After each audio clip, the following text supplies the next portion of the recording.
9 में। 9th में समझ जाइए, इस प्रकार से आप लोग 8 में पढ़े हैं, 7 में पढ़े हैं, 6 में, जैसे नीचे से पढ़ते हुए आया है, तो आप लोग को 9 में और ज्यादा मेहनत करना पड़ेगा। आप लोग का लाइफ समझ जाइए 4 साल बनाम पूरा जिंदगी है। अगर 4 साल आप लोग पूरा ताकत लगाकर पढ़ लीजिएगा तो समझ जाइए आपका जिंदगी एक जन्नत जैसा हो जाएगा। ठीक है, तो आप लोग को जिंदगी को जन्नत बनाना है तो निश्चित तौर पे बहुत ज्यादा मेहनत करना पड़ेगा। इस समय जितना ही मेहनत करिएगा, जितना ही ज्यादा पढ़िएगा, उतना ही ज्यादा सफलता मिलेगा। ठीक है, तो प्यारे बच्चों, मैं जा रहा हूं क्लास 9 का संख्या पद्धति पढ़ाने के लिए, जो मैथ का पहला चैप्टर है। और इसके पहले देखिए, पाठ का नाम है संख्या पद्धति। तो सबसे पहले हम जान जाएं कि संख्या क्या होता है। संख्या देखिए, संख्या होता है 2 प्रकार का। संख्या कितने प्रकार के होते हैं? तो 2 प्रकार के होते हैं। रुक जाइए, संख्या 2 प्रकार के होते हैं। पहला होता है वास्तविक संख्या, वास्तविक संख्या। ठीक है, और दूसरा होता है काल्पनिक संख्या। अब देखिए, वास्तविक संख्या, जाइए थोड़ा सा,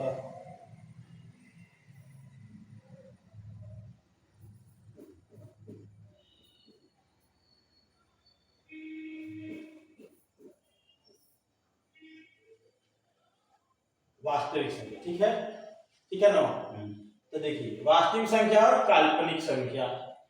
अब क्या होता है, वास्तविक संख्या होता है 2 प्रकार। पहला होता है परिमेय संख्या,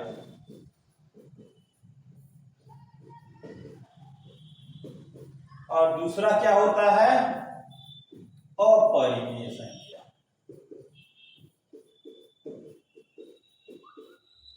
आप लोग जान जाइए, परिमेय संख्या सब लोग पहले ही क्लास में आप लोग पढ़ चुके हैं, जो होता है क्या, p/q के रूप में होता है। ठीक है, और जहां q नॉट इक्वल 0 के, यानी q 0 के बराबर नहीं हो। ठीक है, जैसे मान लीजिए 3/4, 4/5, 6/7, ये सब क्या है, ये सब परिमेय संख्या है। ठीक है, और अपरिमेय संख्या में क्या होता है, जैसे मान लीजिए जो p/q के रूप में नहीं होता है, p/q के रूप में नहीं होता है। ठीक है, p/q के रूप में नहीं होता है, वो अपरिमेय संख्या कहलाता है। अब देखिए, आ गया है उधर काल्पनिक संख्या।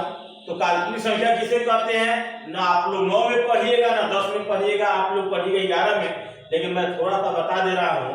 जैसे मान लीजिए होता है क्या, x² प्लस, मान लीजिए हो गया 3। अब क्या करेंगे, 3 को पक्षांतर कर देंगे, इक्वल टू अगर 0 हो गया तो x² बराबर, मान लीजिए इधर 3 प्लस में है, उधर जाएगा तो हो जाएगा माइनस में, और जब स्क्वायर को पक्षांतर करते हैं तो अंडर रूट लग जाता है, तो x बराबर हो जाएगा अंडर रूट में -3। तो ये क्या है, ये काल्पनिक है। ठीक है, अब आप लोग आ गए हैं,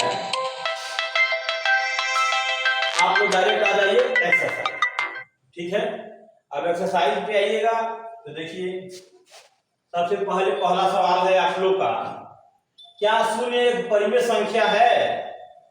क्या इसे आप p/q के रूप में लिख सकते हैं, जहां p और q पूर्णांक है और Q नॉट इक्वल 0 के भी आप लोग को बताए हैं जस्ट इसके पहले। देखिए कि यहाँ पर Q नॉट इक्वल 0 के यानी Q 0 के बराबर नहीं है, तो वो परिमेय संख्या होगा और भी आगे कंडीशन देख लिया जाएगा, अगर होगा तो बना दिया जाएगा। तो देखिए अगर मान लीजिए लिखेंगे पहले हल, ठीक है। अब हम लोग क्या करेंगे कि लिख देंगे 0। अब बताइए, तो शून्य एक परिमेय संख्या है, इसे p by q के रूप में लिख सकते हैं। तो लिख सकते हैं, कैसे लिख सकते हैं? मान लीजिए 0/1 लिख सकते हैं, 0/2 लिख सकते हैं, 0/3 लिख सकते हैं, 0/4 लिख सकते हैं, 0/5 लिख सकते हैं, यानी कुछ भी लिख सकते हैं, लेकिन उसका मान कितना आएगा? 0 है। जब 1 से 0 में भाग दीजिएगा तो 0 ही आएगा, 2 से 0 में भाग दीजिएगा तो 0 ही आएगा ना। तो इस प्रकार से ये हम लोग क्या लिख सकते हैं कि शून्य एक परिमेय संख्या है। लिख लेंगे अतः शून्य एक परिमेय संख्या, ठीक है। इस प्रकार से पहला सवाल आप लोग का हल हो गया। सवाल नंबर 2 दिया है। दूसरा सवाल है 3 और 4 के बीच 6 परिमेय संख्या कीजिए। देखिए आप लोग भूल जाते हैं यह 3 और 4, जो 3 के बाद तो 4 आता ही है, लेकिन क्या आप लोग को हल करना है? परिमेय संख्या निकालना है, यानी p by q के रूप में निकालना है, ठीक है। तो सबसे पहले हम लोग लिखेंगे हल। अब देखिए कितना निकालना है? तो 6 निकालना है। तो जब 6 निकालना है तो हम लोग सबसे पहले लिखेंगे 6, लिख दिए ना। जितना भी निकालना होगा उसमें क्या करेंगे? 1 जोड़ देंगे, +1, ठीक है। अब हम लिख लीजिए +1। अब बताइए 3 और 4 के बीच 6 निकाला तो 6 + 1 बराबर होता है 7। जो भी संख्या दिया होगा ना उसमें आप 7 से गुणा और भाग दोनों कर दीजिएगा। 3 × 7/7, ठीक है, और 4 × 7/7, 7 त्रिका 21/7 हुआ, और 7 चौको 28/7 हुआ।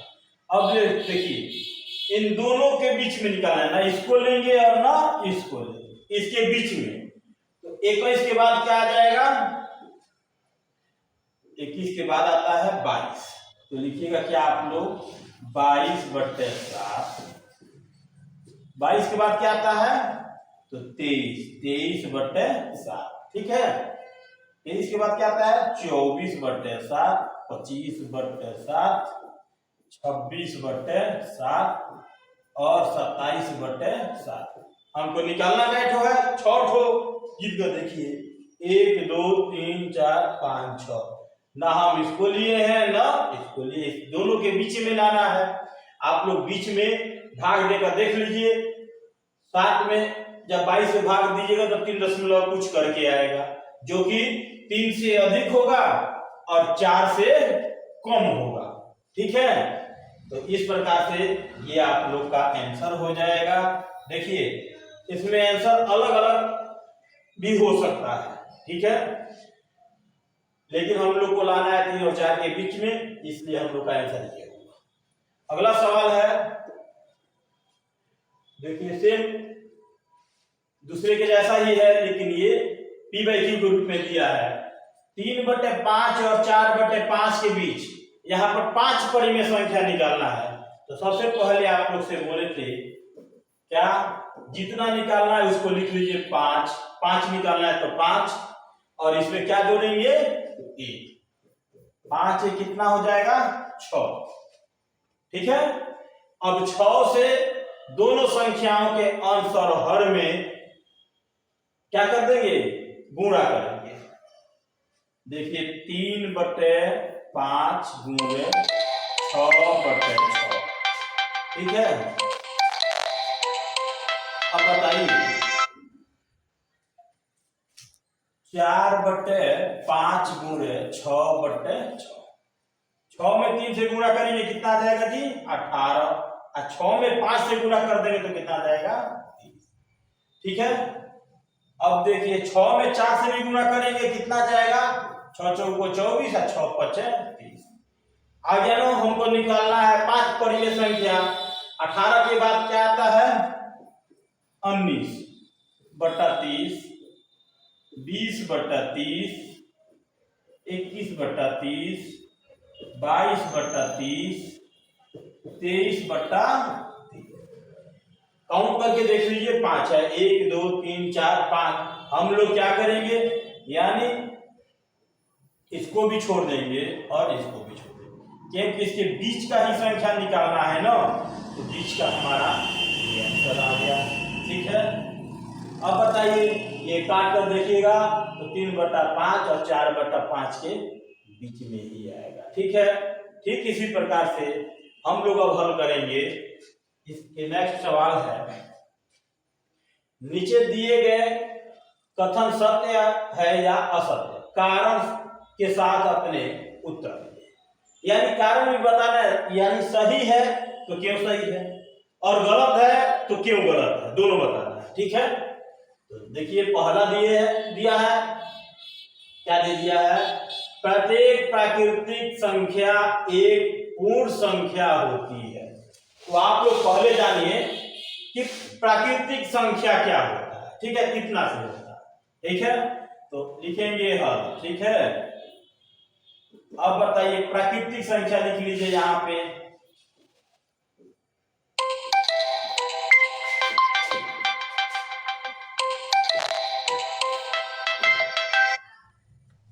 तो प्राकृतिक संख्या में क्या होता है बाबू, जिसको हम लोग गिन सकते हैं, जिसको हम लोग काउंट कर सकते हैं, उसी को लोग प्राकृतिक कहते हैं।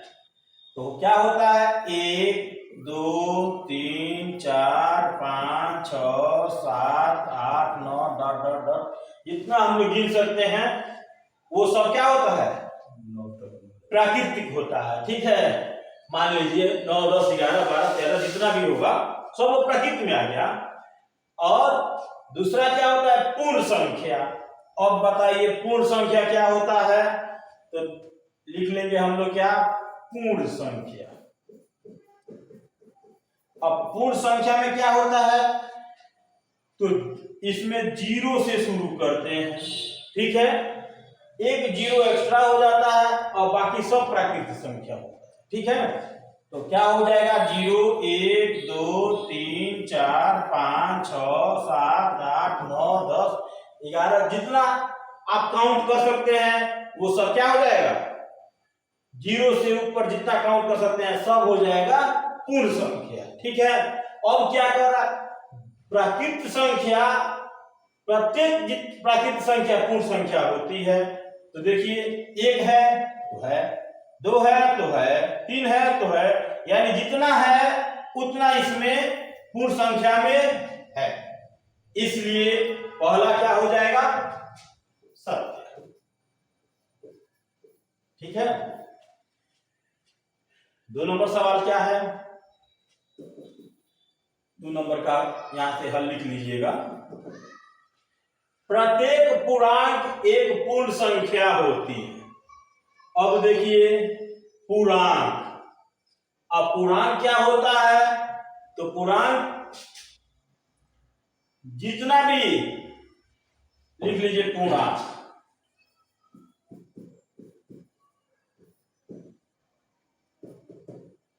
पूर्णांक क्या होता है लिख लीजिए 0 1 2 3 4 5 डॉट डॉट डॉट कर लीजिए, -1 -2 -3 -4 ऐसे ये सब होता है। तो पूर्णांक क्या होता है, ये इसमें पूर्णांक में माइनस भी होता है क्यों और प्लस भी होता है, तो दोनों होता है। और पूर्ण में क्या होता है, तो पूर्ण संख्या में होता है 0 से लेकर 1 2 3 4 5 6 7 8 9 10 11 ये सब। अब बताइए ये बोल रहा है क्या कि जितना भी प्रत्येक पूर्णांक पूर्ण में होती है। अब बताइए, 0 तो है 1 2 3 4 5 वो है, लेकिन क्या -1 इसमें है? नहीं। -2 है? नहीं। -3 है? नहीं। तो नहीं है ना, तो नहीं है तो हम लोग क्या लिख देंगे? यह लाल से। ठीक है। और 3 नंबर सवाल, लाल से नहीं लिख रहा है। 3 नंबर सवाल देख लीजिए क्या है। लाल से नहीं दिख रहा है, तो देखिए तो 3 नंबर सवाल यहाँ पे भी लाल, ये असत्य है। आइए, ठीक है। अब 3 नंबर सवाल क्या है? प्रत्येक परिमेय संख्या एक पूर्ण संख्या होती है। आप बताइए, और परिमेय संख्या क्या होती है? तो p/q के रूप में होती है। परिमेय संख्या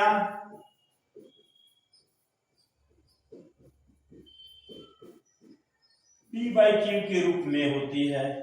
जैसे 2/3, 3/4, 4/5, 5/6, 7, 8, 9, ये सब में बटा, ये सब क्या हो गया? ये परिमेय संख्या हो गया।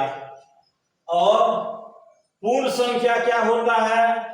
तो आप लोग को अभी बताए हैं यहाँ पर पूर्ण संख्या में, तो पूर्ण संख्या में 0 1 2 3 4 5 6 7 8 डॉट आगे तक हो जाता है। अब बताइए, यहाँ पे 2/3 है क्या? यहाँ पे 2/3 है? नहीं। 3/4 है? 3/4 है? नहीं है। तो ये p/q के रूप में है, ये p/q के रूप में नहीं है। तो इसलिए क्या हो जाएगा? तीसरा हो जाएगा आपका असत्य। तो ठीक इसी प्रकार से आप लोग को अगर समझ में आया होगा तो लाइक कीजिएगा, अपने मित्रों के पास शेयर कर दीजिएगा। अगर एक बार में नहीं समझ में आया होगा, 2 बार देखिए, 3 बार देखिए, निश्चित तौर पे आप लोग को समझ में आ जाएगा। और आप लोग हल करके पुनः आप लोग फेयर बना लीजिएगा। ठीक है, बहुत बहुत धन्यवाद।